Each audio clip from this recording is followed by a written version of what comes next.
Hello guys, welcome to dream world. वांग जी विंग को लेके अपने पर्सनल रूम में रुकने के बारे में सोचता है। अब आगे वांग जी विंग से बार बार कह रहा था चलो चलते हैं, जिस पर विंग नहीं मान रहा होता। वह कहता है कि मुझे गोद में उठा कर लेके जाओ। यह बात जानकर विंग जी थोड़ा शौक तो होता है, बट वह वांग जी विंग की इस हरकत से बहुत ज़्यादा खुश भी होता है। इसलिए वांग जी बिना किसी हिचकिचाहट के विंग को अपनी गोदी में उठा लेता है और उसे एक ब्राइड की तरह गोदी में उठा के रूम में लेके जाता है। वांग जी की इस हरकत से विंग ज़्यादा ही खुश हो जाता है और वांग जी के गालों पे किस करने लगता है। वांग जी भी इस नौटीपन से खुश था, क्योंकि वांग जी को ऐसा लगता था कि एक कपल के बीच में ये सब तो नॉर्मल है और वांग जी विंग को पसंद भी करता था। इसलिए वांग जी विंग को बिल्कुल नहीं रोकता। बट जब वांग जी विंग को रूम में वह उसके बेड में लिटाता है तो वह देखता है कि विंग अपने कपड़े उतारने की कोशिश कर रहा है। यह बात देखकर वांग जी विंग से पूछता है तुम ऐसा क्यों कर रहे हो, जिस पर वांग जी से विंग कहता है कि मुझे गर्मी लग रही है, इसलिए मैं वॉशरूम में बाथ लेने के लिए जाना चाहता हूँ। इस बात को जान के वांग जी कुछ नहीं कहता और विंग को अपनी ऊपरी ड्रेस उतारते हुए देखता है। फिर वांग जी देखता है कि विंग खुद ब खुद वॉशरूम की तरफ जा रहा है, वो भी लुढ़कते लुढ़कते। वांग जी विंग की इस हरकत से थोड़ा सा मुस्कुराता है, बट वांग जी विंग को थोड़ी देर तक वॉशरूम में रहने देता है। तब थोड़ी देर बाद वांग जी को वॉशरूम से कुछ गिरने की आवाज़ आती है, तो वांग जी भागते हुए वॉशरूम में जाता है तो देखता है कि विंग फिसल गया है और विंग के पूरे ड्रेस वह अभी भी पहना हुआ है जितने कपड़े वो पहले पहना हुआ था और ऐसे ही शावर ले रहा है। यह देखकर वांग जी को थोड़ा अजीब तो लगता है, बट वांग जी पहले ही जानता था कि विंग ने कुछ ज़्यादा ही वाइन पी ली है, इसलिए वांग जी कुछ नहीं कहता और वांग जी विंग की हेल्प करवाता है। विंग उठते ही वांग जी को भी भिगा देता है।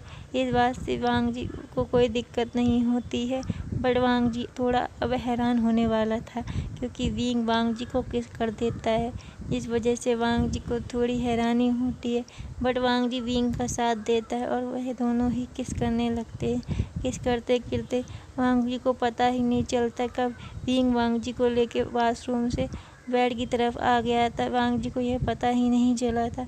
वांग जी और विंग ऐसे ही थोड़ी देर तक एक दूसरे को किस करते रहते हैं, बट जब वांग जी विंग को अपने साथ बेड में देखता है तो विंग जी को थोड़ी सी हैरानी होती है, बट वांग जी इस बात से ज़्यादा दुखी नहीं होता, क्योंकि वांग जी भी विंग को पसंद करता था और उसे अपनी लाइफ में इम्पोर्टेंस देना चाहता था। वांग जी को विंग कभी ऐसा फील नहीं करना चाहता था कि वांग जी उसके लिए सही नहीं है या फिर विंग को वांग जी इग्नोर कर रहा है, बट वांग जी पहले ऐसा कर चुका था, इसलिए वह वांग जी विंग को रोकने की कोशिश नहीं करता और वांग जी के साथ जो विंग करना चाहता था उसे वह करने दे रहा था। वांग जी विंग के साथ अपने आप में रिश्ते को आगे बढ़ने से नहीं रोकना चाहता था, इसलिए वांग जी के साथ जो भी विंग करता है उसे वांग जी करने देता है और इसी तरह पूरी नाइट विंग और वांग जी इंटीमेट होते हुए गुजारते हैं और इस रिश्ते में अपने आप को और आगे ले जाते हैं। वांग जी विंग से इसके बाद मैरिज करना चाहता था, क्योंकि वांग जी विंग को पसंद करता था। वांग जी को ये सब फील हो चुका था और वांग जी अब विंग के बिना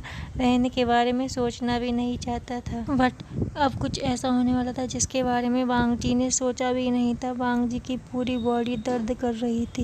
वांग जी को हल्के हल्के उसका दर्द बढ़ता ही जा रहा था। ये सब वांग जी फील कर सकता था, बट वांग जी अपने आप को रोकने की कोशिश कर रहा था, क्योंकि वांग जी के पास में ही विंग सो रहा था और वांग जी विंग को बहुत ज़्यादा करीब था। वांग जी विंग को डिस्टर्ब नहीं करना चाहता था, इसलिए वांग जी अपने दर्द को बहुत देर तक बर्दाश्त करता है, बट वांग जी से ये दर्द बर्दाश्त नहीं हो रहा था।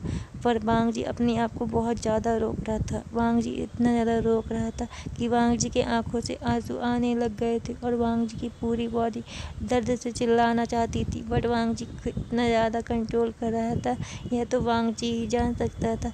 बट वांग जी की इधर तक पहुँचने से पहले ही वांग जी के मुंह से एक आह निकलती है, बट उससे भी ज़्यादा वांग जी के साथ कुछ और होता है। वांग जी अपने आप को रोक नहीं पाता और वह चिल्लाने लगता है, जिस वजह से विंग की नींद तुरंत खुल जाती और वांग जी को विंग चिल्लाता हुआ देखता है, तो वांग जी की इस बात से विंग सकपचा जाता है। वांग जी की इस हरकत से विंग को कुछ समझ में नहीं आ रहा होता है कि वांग जी ऐसे क्यों चिल्ला रहा है, बट जब वह अपने आप को और विंग जी को देखता है कि अभी भी वांग जी के अंदर विंग है, तो विंग को और भी ज़्यादा घबराहट होने लगती है कि वांग जी शायद इसी वजह से तो नहीं चिल्ला रहा और वह क्या करे।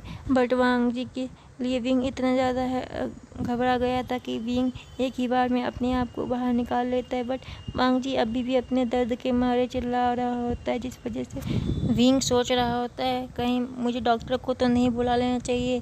बट विंग ये सोच नहीं रहा था, विंग ये बोल भी रहा होता है, जिस वजह से वांग जी ये बात सुन लेता है और विंग से कहता है नहीं, तुम्हें ऐसा नहीं करना चाहिए, तुम्हें मुझे मेरे बाइक को बुलाना चाहिए। जिस वजह से वांग जी की यह बात सुनकर विंग और भी ज़्यादा दुखी हो जाता है कि विंग जी कह क्या रहा है कि उसका दिमाग कहीं ख़राब तो नहीं है दर्द के मारे। विंग ऐसा मन में सोच रहा होता है। बट वांग जी के कहने पर विंग पूछता है पर तुम्हारा भाई क्यों। जिस पर वांग जी कहता है तुम उसे बुला दो और मुझे जल्दी से कपड़े पहनाओ।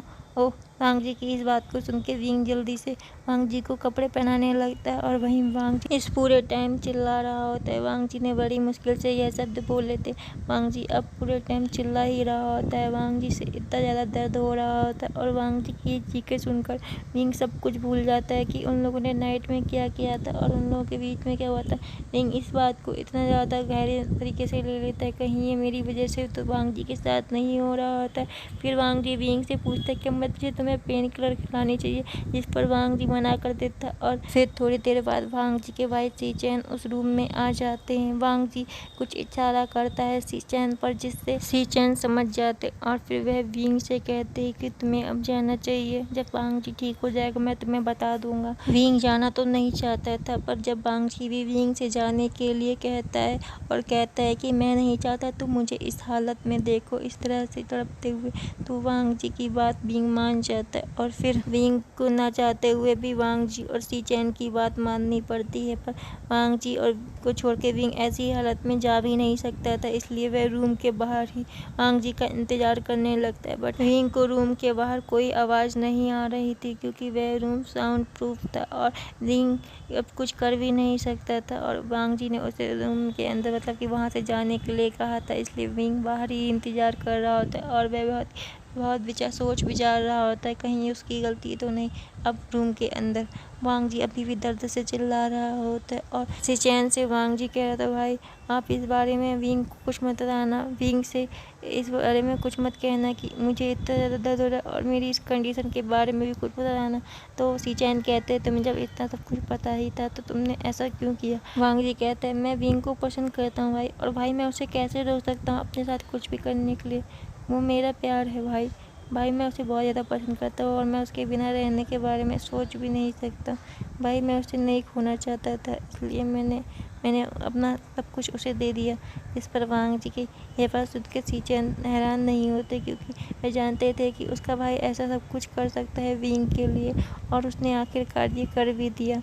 बट वांग जी अब दर्द के से मारे चिल्ला रहा होता है और उसकी कर्रां भी बहुत तेज निकल रही होती हैं। वांग जी अपने आप को रोक नहीं पाता और वह अपने आप को नोचने भी लगता है और वांग जी अपने दर्द से अपने मुंह को बंद करने की कोशिश कर रहा था, जिस वजह से उसके मुंह में भी चोट लग रही होती है। और फिर सी-चैन को ना चाहते हुए भी वांग जी को बांधना पड़ता है और उसके मुंह में एक कपड़ा डालना पड़ता है, जिससे वांग जी अपने मुंह में ज़्यादा चोट न लगा ले। और फिर इसी तरह से वांग जी को पूरा दिन निकल जाता है और वांग जी चिल्लाता रहता है और सी-चैन यह सब होता हुआ देख रहा होता है, पर वह कुछ नहीं कर सकता होता है। वह निराश उसी जगह पे बैठे अपने भाई की ऐसी हालत को देख रहा होता है और सी-चैन को बहुत बुरा लगता है। तब वांग जी कुछ कहने के लिए इशारा करता है, जिस पर सी-चैन वांग जी के मुंह से कपड़ा निकाल देते हैं और फिर वांग जी कहता है भाई आपको यहाँ से जाना चाहिए, आप मुझे इस हालत में देख नहीं पा रहे हो ये मैं जानता हूँ, इसलिए आपको यहाँ से जाना चाहिए और बाहर से गेट में लॉक लगा के चले जाइएगा और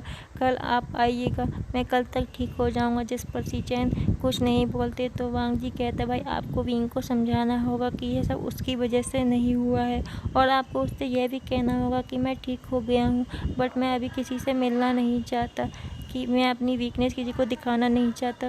विंग ऐसा सब कुछ आप विंग से कह देना, विंग समझ जाएगा। और फिर सी-चैन वांग जी की बात मान जाते और उस रूम से बाहर जाते हैं। पर जब सी-चैन बाहर आते हैं तो विंग को अपने सामने इस हालत में पाते हैं तो उन्हें बहुत अफसोस होता है, क्योंकि विंग को कोई शुद्ध बुद्धि ही नहीं होती है। विंग पूरी तरह से एक तरफ ऐसे जैसे कोई जिंदा लाश पड़ी हो। वांग जी की उन कर्रां को सुन कर विंग का तो जैसे दिल ही छल्ली छल्ली हो गया था। विंग ये सब बर्दाश्त नहीं कर कर पा रहा होता है तो सीजन उसे समझाते हैं कि विंग वांगी ठीक हो गया और अब वैसे ठीक हो चुका है, तो अब कोई ऐसी घबराने वाली बात नहीं है और इसी वजह तो मैं बाहर हूँ। विंग इस बात में कोई शक नहीं करता और मान जाता है कि वांगजी सही हो गया, बट वह वांगजी से मिलना चाहता था पर सीचेन उससे मिलने के लिए मना कर देते। मैं विंग को बताते हैं कि वांगजी अभी किसी से नहीं मिलना नहीं चाहता, वह नहीं चाहता कि तुम उसे इस तरह कमज़ोर हालत में देखो। विंग सीचेन से कहता है भाई मैं उसकी केयर करूँगा, मैं उसकी मदद करूँगा। वांगजी के लिए विंग ये सब कह रहा होता है पर सीचेन कहते ही नहीं, विंग वांगजी नहीं चाहता तुम उसे इस कमज़ोर हालत में देखो, वह चाहता है कि तुम उसे स्ट्रॉन्ग देखो, ना कि इस तरह से वीक हालत में। पर सीचेन की बात विंग नहीं मान रहा होता है। तो आगे की स्टोरी अगली बार के लिए। और हाँ, आप लाइक कमेंट एंड सब्सक्राइब करना मत भूलना। और हाँ, एक और बात यार, कमेंट किया करो, मैं आपके कमेंट का बहुत ज़्यादा इंतज़ार करता हूँ। अब तो मुझे डर लगता है अगर मैं आपसे कोई बात कहूँ और कोई क्वेश्चन करूँ आप उसका जवाब ना दो तो मैं कितना ज़्यादा एम्बेरस हो जाऊँगा। एंड हाँ, मुझे जो भी सपोर्ट करता है और जो मुझे कमेंट एंड लाइक करते हैं उनके लिए थैंक यू सो मच, क्योंकि आप लोगों के कमेंट एंड लाइक का मैं बहुत ज़्यादा इंतज़ार करती हूँ। ओके, बाय बाय गाइस, फिर मिलते हैं अगले पार्ट के साथ।